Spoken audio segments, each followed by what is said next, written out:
Nobody's hiring. It's day 7 of the UCF coaching search, and we still don't have a coach.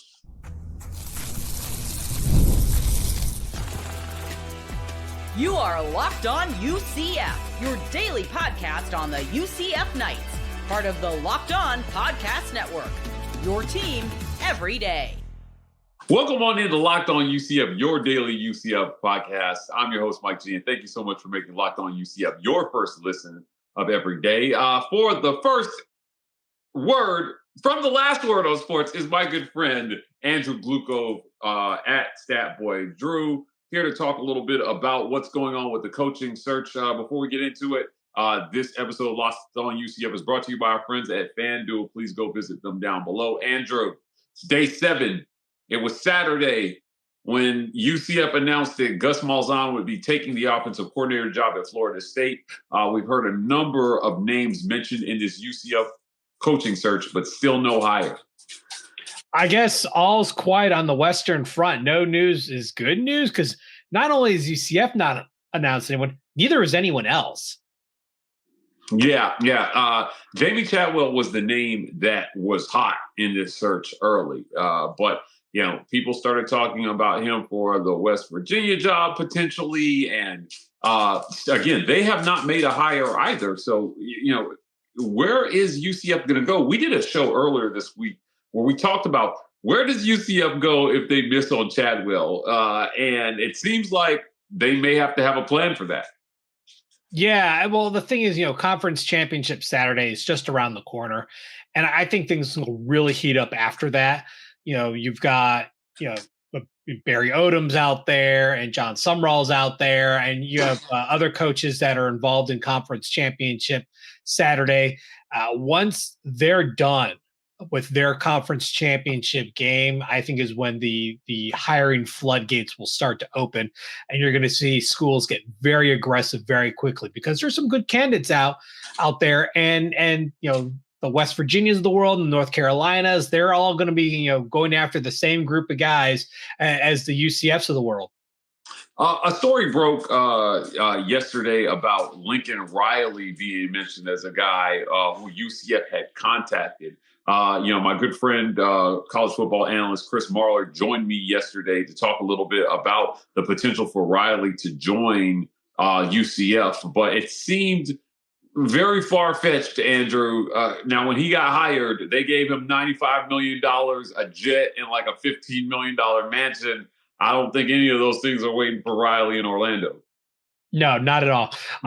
Here's what probably happened. I was listening to The Bridge, which is a radio show that has Mike Bianchi of the Orlando Sentinel and Mark Daniels, the play-by-play announcer for UCF. And Mark made a very interesting point that, outside of Jimmy Sexton, super agent extraordinaire, Trace Armstrong is one of the big agents out there. That's Lincoln Riley's agent. He's also the agent of multiple other coaches out there.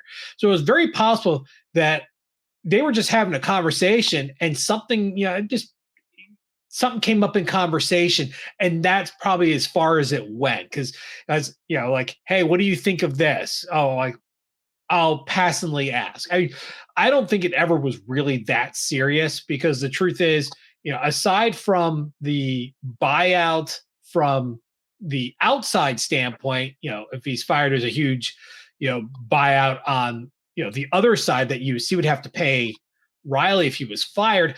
I don't think that, you can make the dollars work, even if USC allows UCF to basically take them at no cost, much like what Florida State and UCF arranged with Gus Malzahn, leaving at no cost.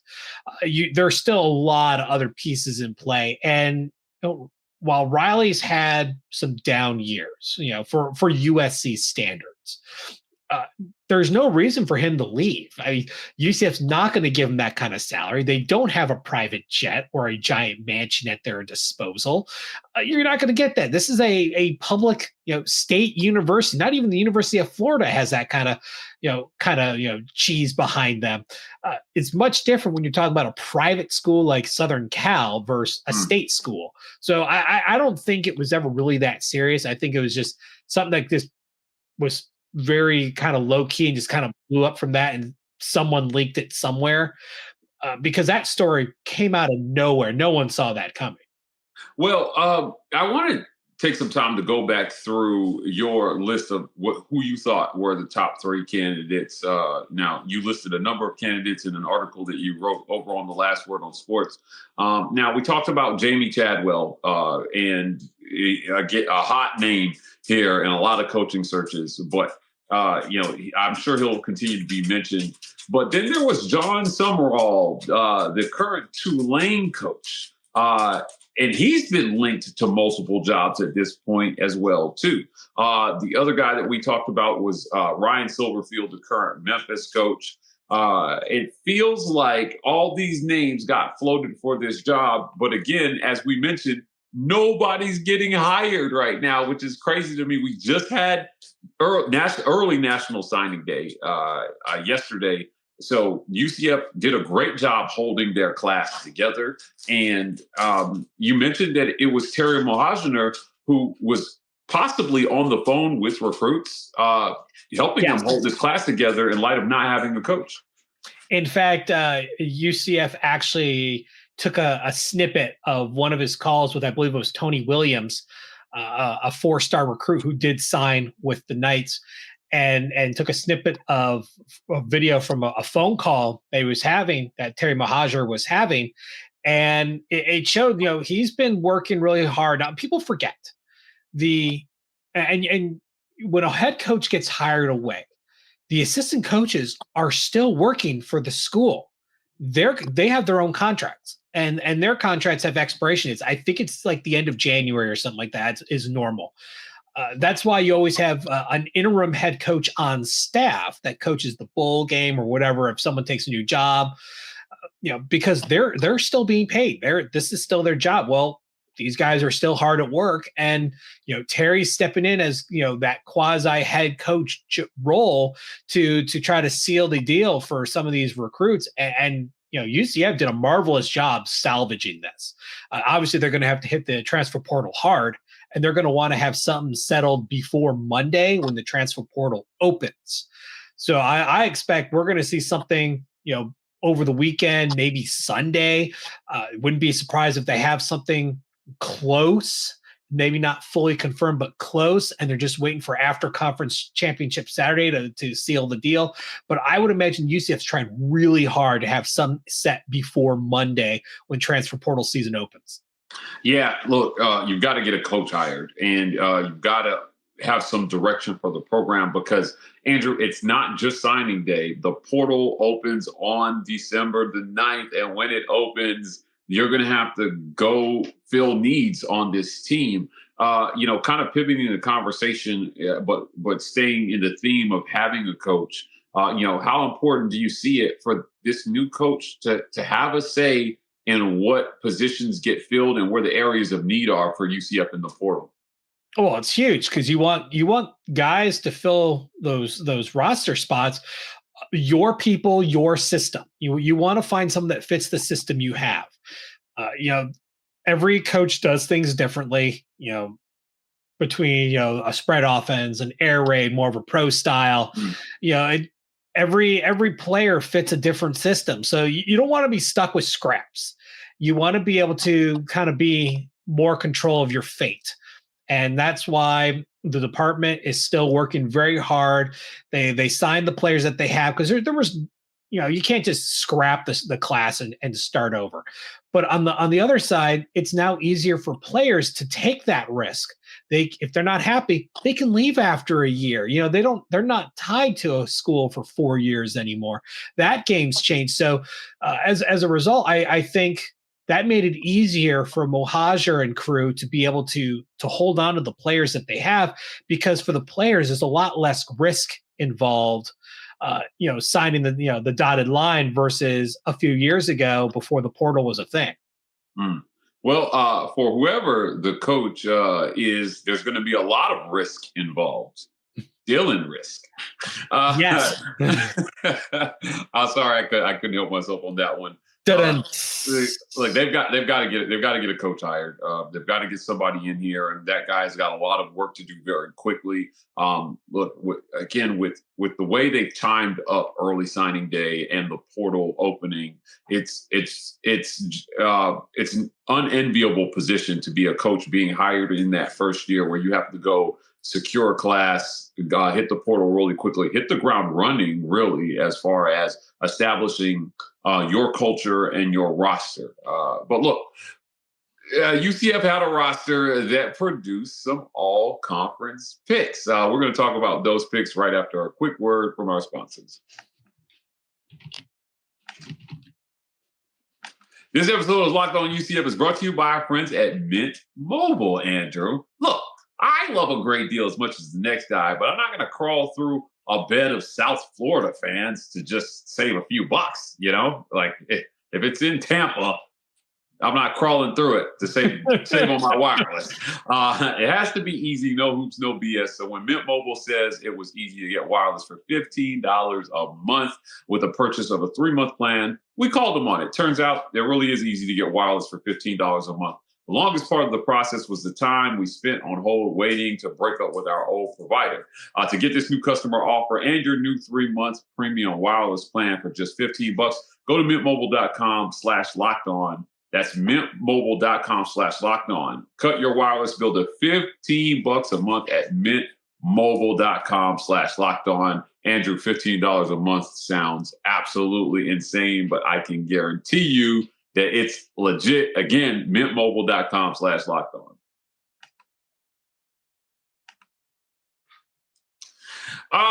RJ Harvey, first team all conference. No surprise there. Again, we did this earlier this week, but now that the conference has made it official, I wanted to take some time to honor RJ Harvey's accomplishments in conference. He was one of the best backs in college football, and it's not a debate. Absolute, just he was the offense at times for this team. Talk about RJ Harvey and what this accomplishment means for him. Well, I mean, this shouldn't be very surprising. Him and Cam Scattaboo had outstanding seasons. They're the two running backs for, the Big 12 first team all Big 12. In fact, Harvey was also an honorary mention for the Offensive Player of the Year that ended up going to Shedeur Sanders. So the conference recognized, what he was doing. It's just a shame that the Doak Walker Award did not, because that was an absolute, Travis Shamockery, that he was not a finalist. I mean, you had who was it? Obviously Ashton Genty, but Caleb Johnson and Omarion Hampton. Omarion Hampton had no business being a finalist for the Doak Walker over RJ Harvey. I think that was some conference bias right there. That UCF still a relatively new kid on the block versus North Carolina, which has been around for a long time, but very fitting that he's an all Big 12 first teamer. Had an outstanding season, over 1,500 yards, over 20 touchdowns, and what he's done for his career. It's a very well placed honor, and I would not be surprised if he ends up maybe a second or third team All-American on some other lists before it's all said and done. You know what? When you talked about Omarion Hampton, I want to note he finished with almost 49 more carries on the season than RJ Harvey did.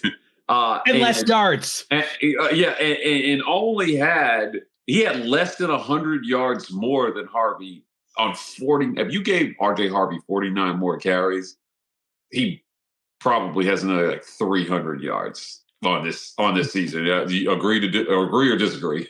Oh, I think he would have averaging about 6.8 yards per carry. You do the math, 40. That's at least 250 yards right there that he would have added on. Obviously, he's not breaking Kevin Smith's school record for that, but I mean he still has the second highest single season mark at UCF. I mean, it's nothing to shake a stick at. Yeah, at 6.8 yards per carry, another 49 yards is another 333 yards. He wouldn't have touched Ashton Genty, because Ashton had a season for the ages running the ball. Good God, 2288, and they still have a bowl game to play. And he averaged 7.3 yards per carry. But Harvey was easily second when you look at the top 10 rushers in the country, nobody had more than 6.8 yards per carry. He was the only one. And I think that I thought he was so underrated. I know that we talked about whether he was a first round back or not. And, I think he has first round talent, but with how they're valuing running backs in the draft, I doubt he goes first round. And I agree with you there. But somebody's going to get a really good back in RJ Harvey at a discount when this draft rolls around. Easily. I mean, his biggest knock is his blocking ability, which is it's not very good. You look at his Pro Football Focus numbers for pass blocking. It's pedestrian at best. That's the one thing he's going to have to work on. And you know what? A team's going to pick him up and they're going to work with him. Obviously, there's still development in the NFL. You can see the raw running talent that he has. He hasn't been doing this for very long. He's got such a high ceiling. So, a late day 2, early day 3 steal, is very much in the cards because of how they value running backs. It is a talented, deep draft. And, the pass blocking is so important in the NFL. It's a huge skill to be lacking at. But you know what? Bulk him up a little bit, teach him some better technique, and it can be done. Now, RJ Harvey wasn't the only one. Lee Hunter made the list here. I think he was second team on defense. That's correct. Big Lee Hunter. This guy's beast. He's always, he's really good at plugging up the hole. He's, defensive tackle, played mostly on the inside. But this is a guy who is nimble for his size. He's a redshirt junior. He may stay. He may transfer. I mean, nothing's been said exactly yet for Lee. But I make no doubts about it. This is a man built to play on Sundays. He's got the size. He's got agility, and he's got the strength. He's gonna make a team very happy in a year or two. Now, there were some honorable mentions to round out the list. Ricky Barber, Defensive Lineman of the Year, honorable mention. RJ Harvey, Offensive Player of the Year, honorable mention. Kobe Hudson, Nigel Lee Kelly, and Amari Knight, the O-lineman, also getting honorable mentions in this. Look, UCF had talent this year. They had some really, really good players that get lost in the shuffle when team success isn't there. And what I hope is that for these guys that have played their last little bit of college football, the NFL takes a look at that. Now, for those of you who don't know, in the spring, they will have a pro day where the scouts will come and they will look. And we're going to cover UCF's pro day right here on Locked On UCF. Going back to the coaching search, after a quick word from our sponsors, I want to talk a little bit more about when we expect the coaching hire. This episode of Locked On UCF is brought to you by our friends at FanDuel. Andrew, it's championship week, so conference championship games are happening on Saturday. And if you're betting on the game, do it with our friends at FanDuel.com. FanDuel is America's #1 sportsbook, and you'll get $200 in bonus bets when you place your first $5 bet. That's FanDuel.com. All right, Andrew. What are the chances we wake up on Monday morning, it's Friday, and UCF still doesn't have a coach? I think the chance is pretty good that it might bleed into Monday, but I don't think it's going to last much longer than that. The field's going to shake up pretty quickly, because you've got multiple schools looking to hire. Even the UMasses of the world are looking for coaches, and there's guys out there that that have recently lost jobs that may be looking for another. And I don't think a Neil Brown's going to be in someone that UCF calls. Yeah, but even though those group of 5 schools, there are some that are looking. So they're all going to be looking really, to try to solve this really quickly. So the agents are going to be very busy, and they're going to be juggling things a lot. And I think between Saturday and Monday, you're going to start seeing some cards fall into place. But I think at latest, it may go into Tuesday, Wednesday, because here's the truth. UCF can take their time to a certain degree with this. And the reason why is they're not going to get those blue chip transfers, the really biggest, the biggest names. They don't have the money for it. Their NIL program is just not developed enough. They just don't have that kind of cash to chase the Ohio States or the Miamis or some of these other larger war chest schools when it comes to NIL money. So I think they're going to be focusing more on second tier to third tier players, which are still very talented. They're just not going to cost as much. UCF paid somewhere in the range of $350,000 to KJ Jefferson, and that obviously did not go well. But that's the kind of money UCF has to work with. It's gotten a little bit better as they develop more into the Big 12, but still, it's taking time to build up that war chest that they can use. They're not going to keep up with the upper echelon Big 10 or SEC schools. So yeah. I would not be totally surprised if at latest we hear something by Wednesday. Well, look, we're off until Monday, unless news breaks. Then Andrew Glucko from The Last Word on Sports and I will be back to talk about whoever they hire. Andrew, I want to thank you for joining me today. Before we get out of here, tell people where they can find me. You can catch me at StatBoyDrew. That's on Twitter. That's on Blue Sky. And you can catch my work on Last Word on College Football, a part of the Last Word on Sports family. Guys, that's it for another great episode of Locked On UCF. Thank you for making Locked On UCF your first listen of every day. For your second listen, go check out our friends at Locked On Big 12. Our guy Drake Toll leads the conversation in conference realignment news and pulls no punches when it comes to talking about every team in the Big 12, including UCF. You can find them on YouTube or wherever you listen to your podcast. You can find us right back here Monday morning or sooner than that if news breaks on Locked On UCF.